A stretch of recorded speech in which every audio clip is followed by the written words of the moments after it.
He had conquered half of Europe by knowing exactly when to stop. When to push forward, yes, but also more importantly, when to leave before the enemy could organize against him. This time, he is standing on a riverbank in Spain, watching several thousand Viking raiders make the exact mistake that is about to get most of them killed. The year is 844. The city is Seville. And in the real timeline, without him, this raid ends in catastrophe. Here is what actually happened. The Vikings hit the Iberian coast hard that year. Lisbon first, then Cadiz, then up the Guadalquivir River towards Seville itself, a city so wealthy it had briefly been the capital of Muslim Spain. 50 to 80 longships, thousands of warriors. They took the city in days. They held it for over a month. They burned, looted, and enslaved at will. Then they made the mistake that history remembers them for. They stayed too long, sitting in one place, while the Emir of Cordoba quietly assembled a coalition army. On November 11th, that army caught a large detachment of them, off guard near a place called Tablada. Hundreds killed, 30 ships burned, their commander dead. Survivors hanged in the palm trees as a warning. A raid that started as a triumph ended as one of the worst Viking defeats of the 9th century. Napoleon sees this coming from day one, not because he is psychic, because he has spent his entire career studying the exact moment a winning army starts behaving like it has already won.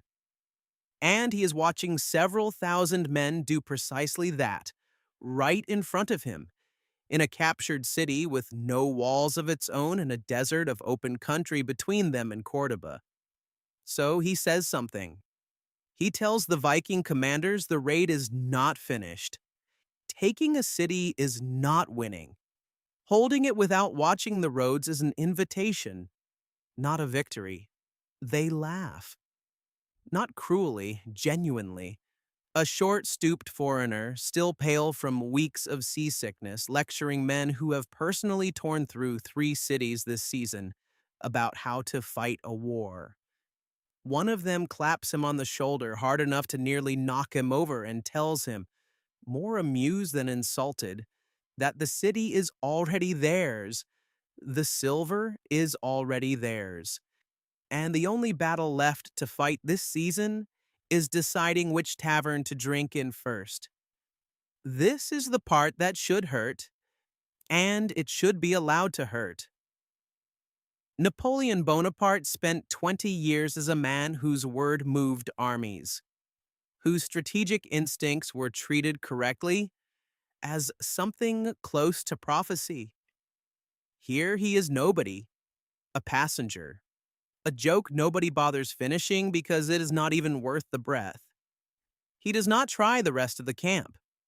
Several thousand men, drunk on victory and captured wine, are not going to listen to anyone. He knows this. What he is actually doing, and this matters, is making a quiet, almost ruthless calculation. He cannot save everyone, so he is not going to waste what little credibility he has shouting at people who have already decided not to hear him. He is going to find the one captain in this entire raid who still has room for doubt. He finds him on the second day. A smaller crew, maybe 200 men, captained by someone who is not laughing as hard as the others. This captain was at Cadiz 3 weeks earlier, when a Muslim garrison that should have folded instead held its ground for an extra day and cost his crew 6 men he had not expected to lose. He has already learned the expensive way that this enemy adapts faster than anyone back home warned him it would. Napoleon does not argue with him. He kneels down in the mud at the edge of the camp and starts drawing. A river scratched into the dirt with a stick. The city marked with a flat stone.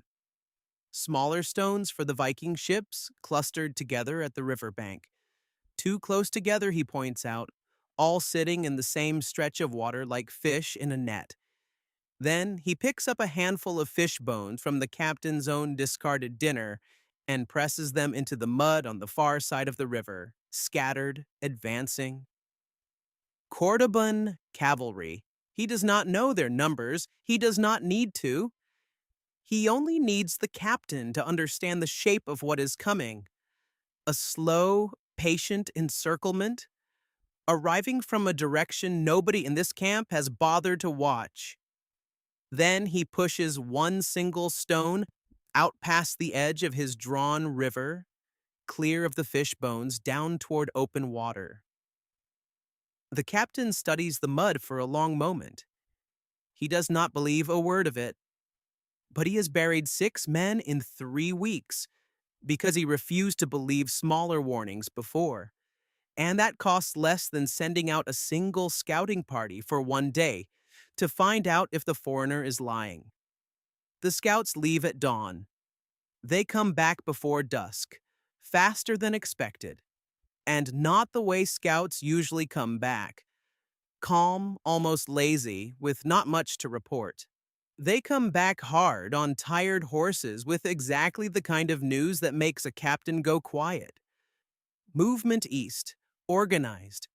Cavalry more than expected, moving in a pattern that does not look like raiding parties. It looks like something being assembled. The captain does not announce a retreat. He does not need to. He simply starts loading ships an hour before he would have otherwise, and asks Napoleon, without quite admitting why, to keep talking. So Napoleon keeps drawing in the mud. Every evening for the next several days, while the rest of the Viking force settles deeper into the captured city, this one crew quietly prepares, moving plunder onto ships first instead of last, keeping watch rotations the rest of the camp has stopped bothering with, scouting the eastern roads on a schedule nobody else maintains. It does not feel like genius. It feels to the men doing it like excessive caution from a small foreign man who still cannot keep solid food down on choppy water.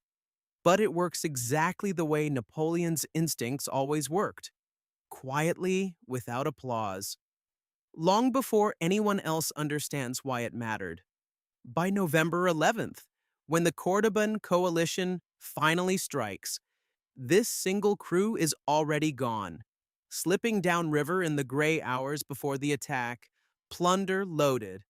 Captain's earlier instincts from Cadiz finally vindicated in the worst possible way. Behind them, the historical record takes over exactly as written.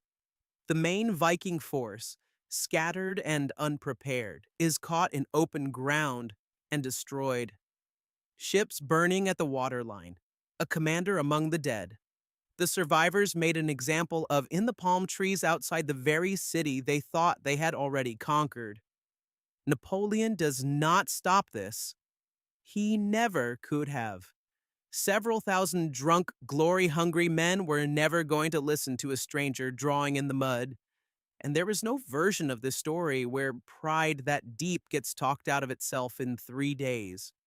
What he changes is smaller, and in its own way, harder to sit with. 200 men live who were supposed to die. They live not because Napoleon was right, though he was, but because one captain had already been humbled once in a different city and was willing to spend one day finding out if humility might be useful again. That is the entire margin between catastrophe and survival in this story. Not genius, not command. One man's willingness to listen once to someone he had every reason to dismiss. He had conquered half of Europe by knowing exactly when to stop. On the banks of the Guadalquivir in 844, kneeling in the mud with a stick and a handful of fish bones, surrounded by men who would not so much as look at him, that instinct did not change at all. He left before the trap closed. Almost everyone who refused to listen did not.